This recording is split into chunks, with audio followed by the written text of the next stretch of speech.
Okay, I thought today we would look at something a little bit different. These are three cameras that I found going through a savings box, and I actually kind of forgot that I had these. So I just thought we'd go ahead and take a quick look at them. Just to let you know, I am not a camera expert. I don't know much about them, especially these older ones, but I just thought it'd be cool just to take a quick look at them. So I thought first we'll go ahead and check out this Kodak Instamatic. I don't know how old this one is. If I was to guess, I would say late 60s, early 70s, maybe even mid 70s. This is an Instamatic X35, and it takes Kodak 126 film. I have no idea if that even exists anymore. I don't even know if you can get 35 millimeter camera film. Anyway, it's pretty cool. It's got the, I guess this is a light sensor, I'm assuming. And then, of course, here's the lens. And then here's the shutter button. But what's really kind of cool is on the top here, it's got a little, I don't know if I can focus in on that.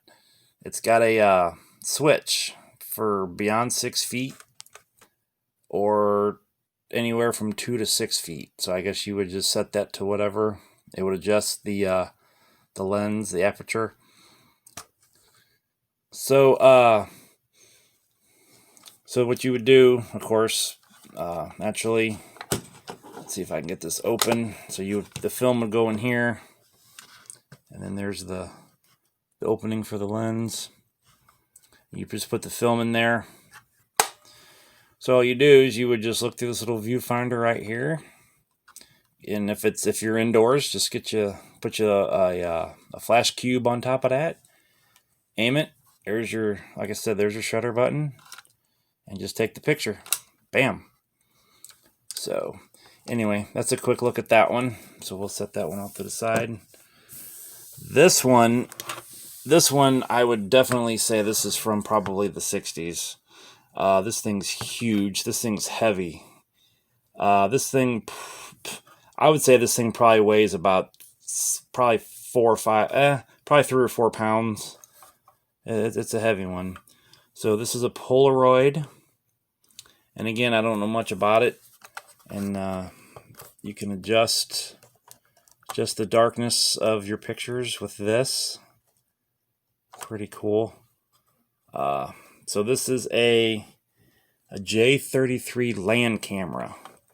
I don't even know what this thing is. It almost looks like a solar panel. So anyway, to extend it, you push this little thing here, and then this whole thing slides out like that. You can see it's got the bellows right there.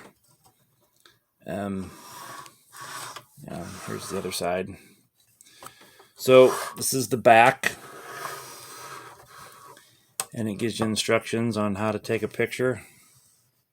And I'll just leave that there for a second if you want to read that. So I vaguely remember this camera. I remember my mom using it when I was younger.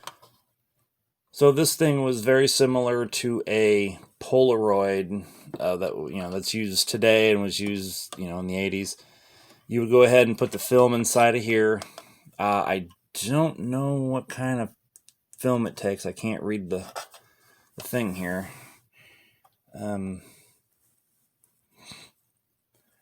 But I remember you would take the picture, and I think there was a little timer up here. I think that's a timer of some sort. And then you would give it a minute. I guess whenever it would do whatever it's supposed to do, you would open this up, and then you would just take the picture out. Again, this is almost a solid metal camera. The only plastic it has is up here, and then this piece here. All the rest of this is solid metal. So anyway, that's a look at that one. This one's pretty old. This is an Ansco. I don't know if you can see that or not. Anyway, that says made in Germany. This camera was made in Germany. So it's got your f-stops up here, your adjustments. This is your film wind. Whenever you take the picture, you'd wind this to the next frame. This actually, in the bottom, this has a thing where you could have put on a tripod.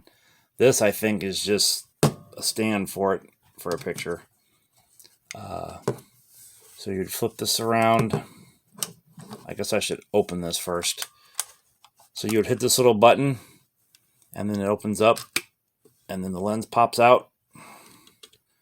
There's the bellows that are very, very brittle, by the way. Yeah. So anyway, I guess what you would do with this is, boy, look how intricate that is. Look at all this. I mean, look at all the adjustments on this thing. Wow. I would not know how to set up this camera. But yeah, that is a lot of adjustments on that. So anyway, I think you would open this up, and there's where your film goes. That thing's pretty cool.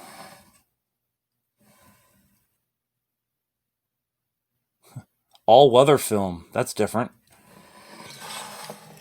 So you would put your roll of film in here, and I guess it would stretch across here, and then this is your take-up roll. And then whenever the film was on here, this would advance it to the next frame. So I think that out of all of them, this is probably the neatest. In my opinion, this is the neatest camera. Click that subscribe button, and as always, thank you for watching.